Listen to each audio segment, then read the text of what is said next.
listen to my money talk. Spend how I like it. Yeah, everyone know what I mean.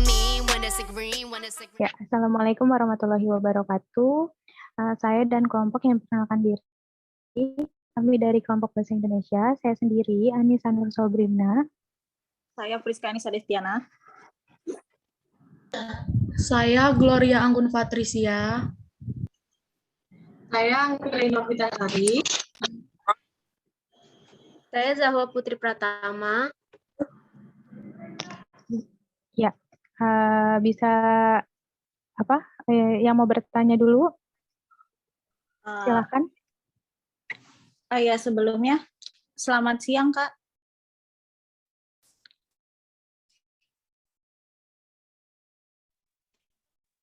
Dengar nggak suara saya?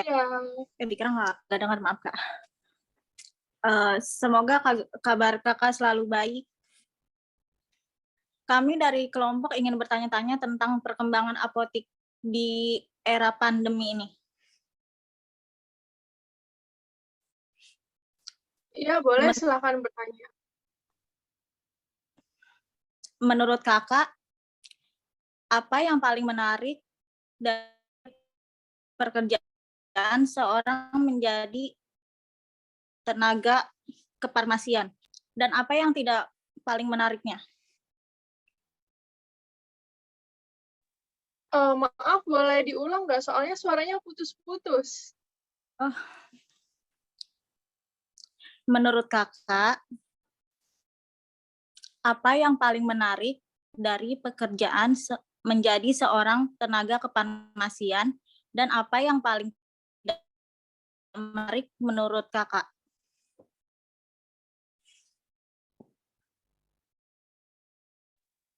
Aku jawab ya pertanyaan pertama. Untuk menariknya ini, kita bisa berinteraksi langsung sama banyak pasien, kita bisa melakukan banyak kebaikan kayak ngasih informasi, edukasi gitu. Terus untuk banyak hal lain juga, untuk yang tidak menariknya ini, ketika kita mau ngasih informasi, tapi kita belum banyak ilmu yang kita punya gitu.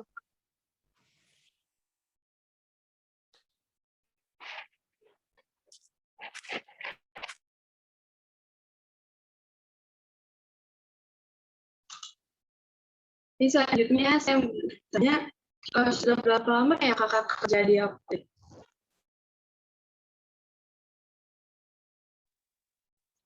Kira-kira aku kerja udah sekitar 4-5 tahun, kayaknya menjalani 5 tahun. Ya, aku juga agak lupa.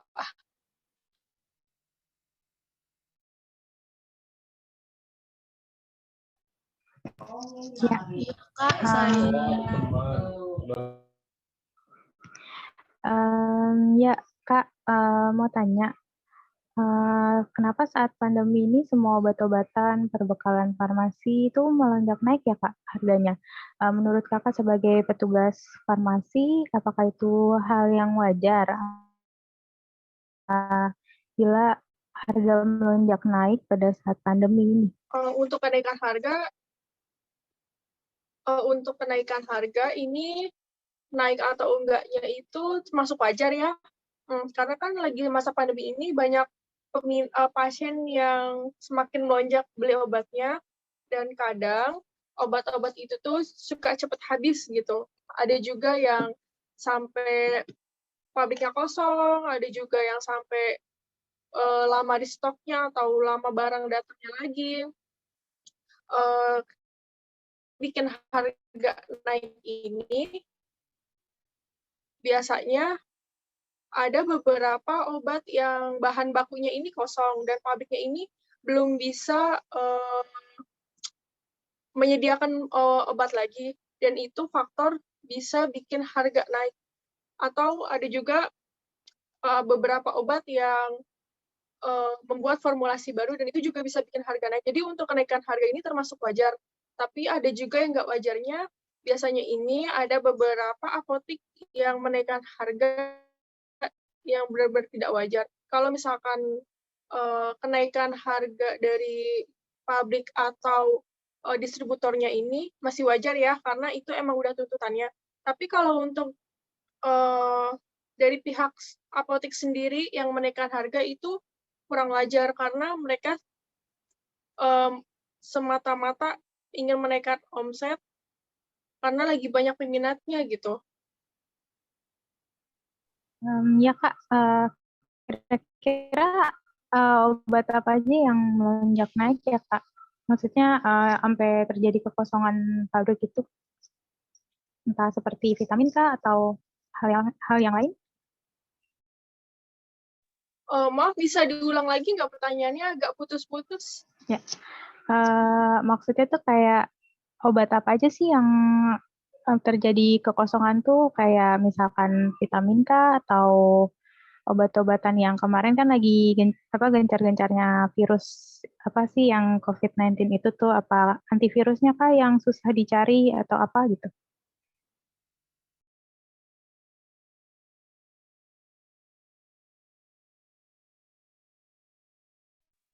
Untuk amin, untuk booster imun itu banyak banget yang kosong, kita juga susah juga buat nyarinya. Terus ada juga beberapa obat semacam kayak antibiotik, terus semacam obat batuk juga itu udah agak langka. Kebanyakan juga dari rumah sakit itu juga kosong, dan banyak juga pasien-pasien yang ke apotek untuk nyari obat tersebut, tapi lebih di apotek tertentu juga banyak yang kosong. Ya, terima kasih Kak. Dilanjut lagi yang lain. Kak, izin bertanya, apa yang terjadi setelah adanya pandemi di Indonesia ini? Apakah apotek langsung bersikeras untuk menyediakan obatnya, sedangkan virusnya ini belum diketahui asal-usulnya dan masih belum.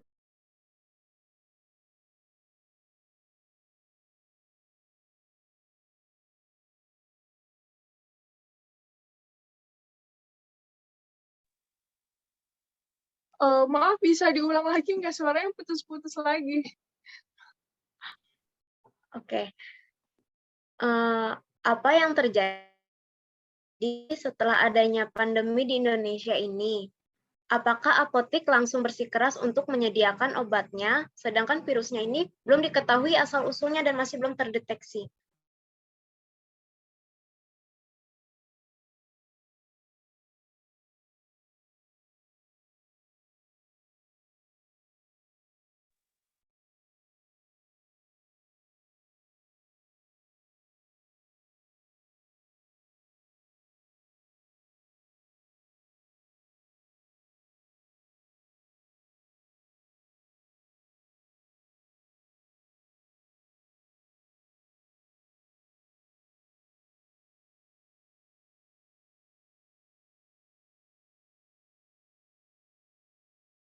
Ya, pertanyaan yang tadi, aku jawab ya pertanyaan yang tadi. Tadi kan nanya untuk bersikeras untuk menyediakan obat, sedangkan virus ini awalnya belum diketahui ya. Kita nggak langsung nyedia banyak obat, tapi kita diutamain ini nyediain banyak vitamin, berbagai macam vitamin kita sediain banyak. Dan untuk obat yang lain, kita lihat dari pasarannya pasien dulu. Jadi si pasien ini banyaknya nyari obat apa, kita data, lalu baru kita nyetok. Karena kalau kita langsung nyetok banyak barang, kita belum tahu ini pasiennya itu butuhnya obat apa. Jadi takutnya ada penimbunan obat atau banyak stok yang tidak kejual gitu. Jadi kita lihat dari peminatnya pasien dulu, pasien ini butuhnya apa, baru kita stok yang banyak. Kalau boleh tahu, Kak, obat apa aja ya, Kak, yang dicari saat pandemi ini? Obatnya ini kebanyakan ada vitamin, terus antibiotik, demam, batuk pilek, dan flu. Masih seperti biasa sih, belum ada yang khusus banget. Palingan yang khusus, obat yang khusus banget ini peminatnya yang dari resep-resep dari rumah sakit itu yang biasanya khusus untuk COVID. Yang selainnya masih obat-obat seperti biasa.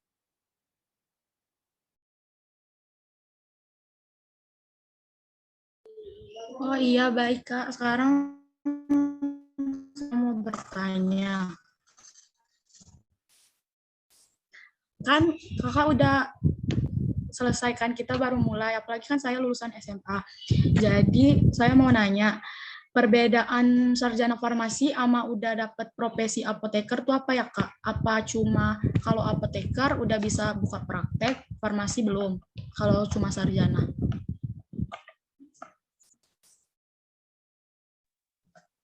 Perbedaannya ini jelas beda ya.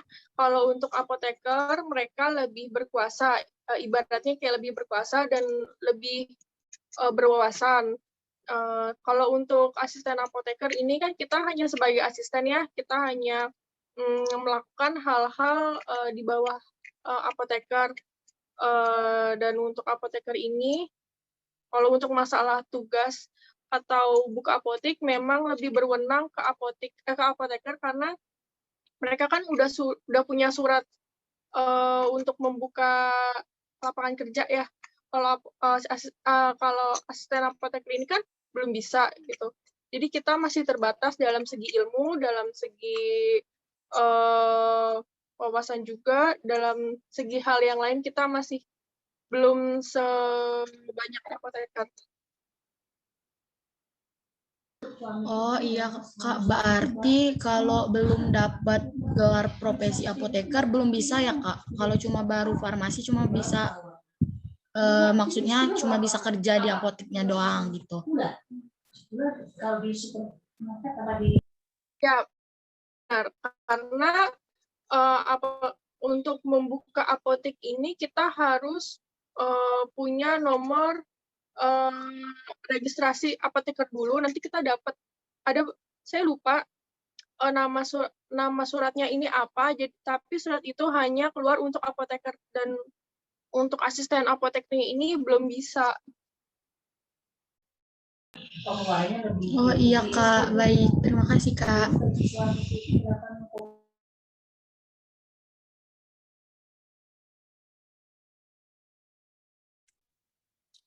Iya Kak, aku mau nanya lagi.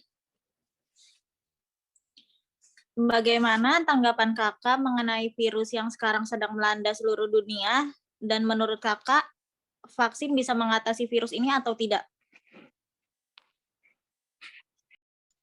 Aku jawab ya.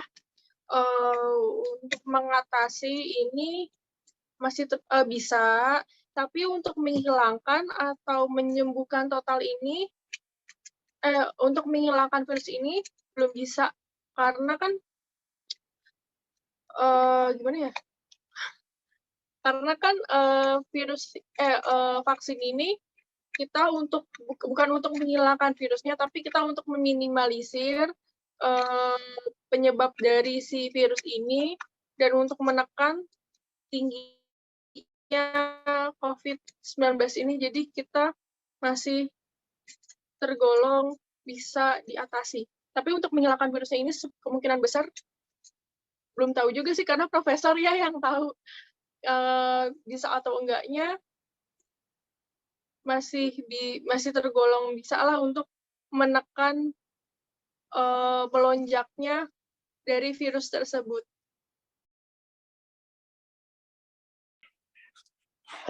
Baik, terima kasih Kak. Selanjutnya yang mau bertanya. Saya mau bertanya, bagaimana akan menyikapi pasien yang komplain karena tidak puas dengan pelayanan kakak?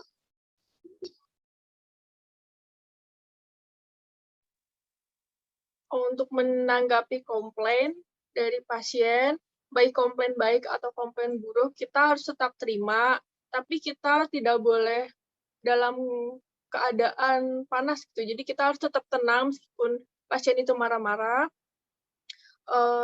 Setelah si pasien ini komplain, kita minta maaf ke pasiennya, dan kita berusaha, setelah itu kita harus berusaha untuk memberikan pelayanan yang terbaik dan tidak untuk mengulanginya kembali.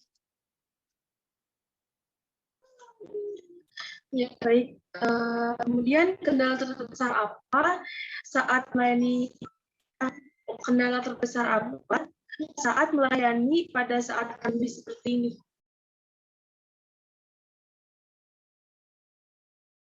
Oh, maaf, bisa diulangi, agak sedikit putus-putus suaranya.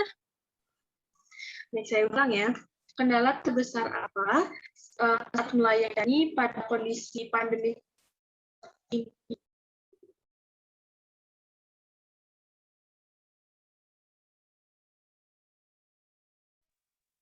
Kendala terbesar saat pandemi ini, pasien kan melonjak naik ya, tapi ada beberapa obat yang kita nggak bisa sedia karena entah dari pabriknya kosong, atau kita memang nggak kebagian dari distributornya, itu atau kita benar-benar nggak nyetok dari awal obatnya, itu kendala yang paling besar sih.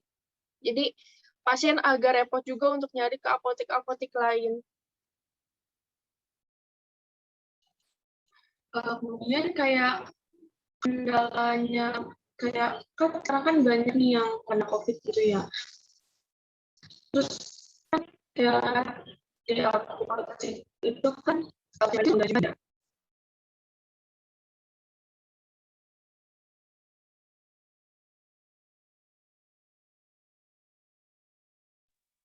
Maaf, suaranya kurang jelas, Kak. Ya, jadi itu kan banyak ya orang yang beli obat gitu ke apotek. Nah, itu tuh kayak orang itu kan nggak tahu ya dia terkena bisa atau enggak. Nah, itu termasuk kendala atau tidak? Iya, itu kendala juga. Ada beberapa pasien yang mereka ini demam, terus flu, tapi mereka ini nggak tahu ini demam biasa atau demam karena COVID. Itu benar-benar kendala. Jadi kita benar-benar harus waspada, dan pasien yang lain pun harus ikut tetap waspada juga. Nah, mereka ke pertanyaan selanjutnya. Oh iya Kak, baik. Saya mau bertanya. Kan selesai S1 kan kita langsung ngambil profesi kan Kak, udah bisa ngambil buka apotik kan kata Kakak tadi. Nah, terus kalau kita ngambil S2 lebihnya apa ya Kak?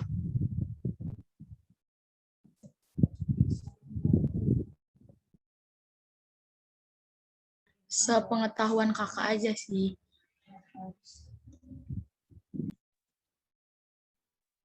Lebihnya untuk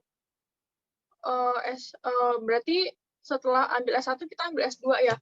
Kelebihannya ini ada banyak ya. Kita nggak cuma bisa buka apotek aja, kita bisa juga untuk melebarkan di bagian pabrik farmasian, bisa jadi quality control, bisa jadi si CEO dari pabrik tersebut, kita bisa bikin formula untuk obat baru atau apa, itu juga bisa sepertinya. Oh baik Kak, makasih. Ya Kak, mau bertanya lagi nih.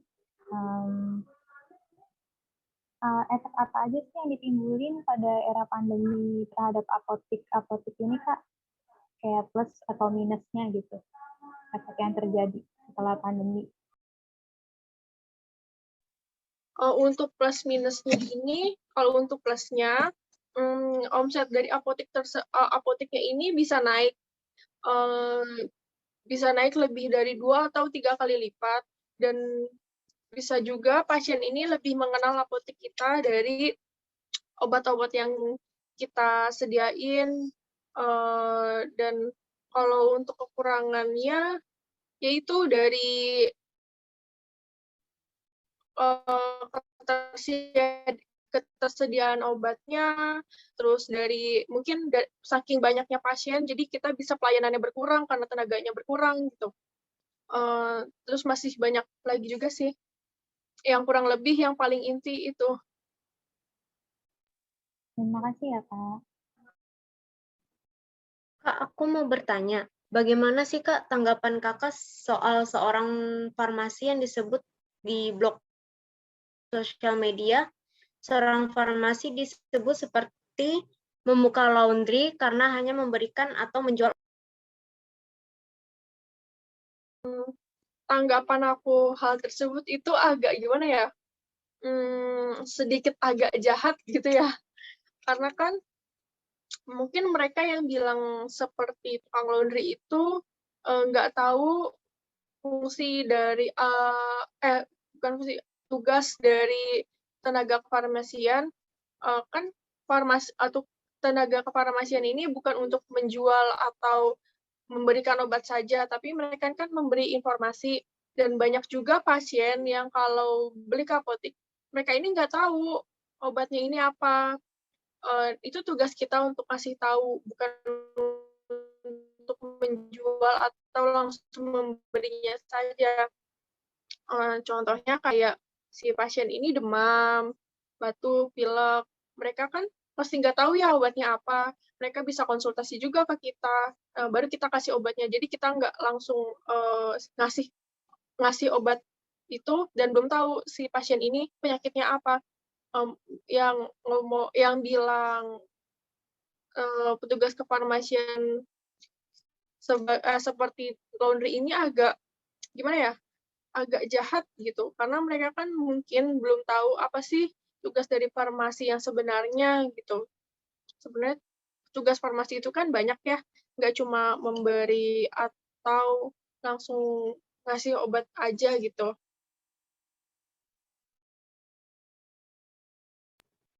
Oke, Kak. Terima kasih, Kak. Iya Kak, berhubung durasinya udah habis ya, terima kasih atas waktunya. Informasinya sangat bermanfaat banget buat kami semua. Terima kasih banget atas waktunya.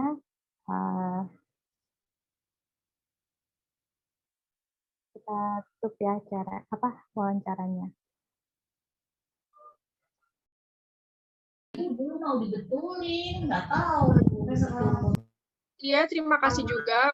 Mohon maaf untuk ketersediaan fasilitasnya, atau aku jawabnya kurang lengkap, atau suaranya dan gambarnya kurang bagus. Aku juga mohon maaf. Semoga sedikit informasi ini bisa memberi tahu kalian ya. Terima kasih udah mengundang aku buat wawancara. Semoga tugasnya terselesaikan ya. Amin Kak, terima kasih ya Kak. Terima kasih ya Kak, maaf mengganggu waktunya. Terima kasih, Kak.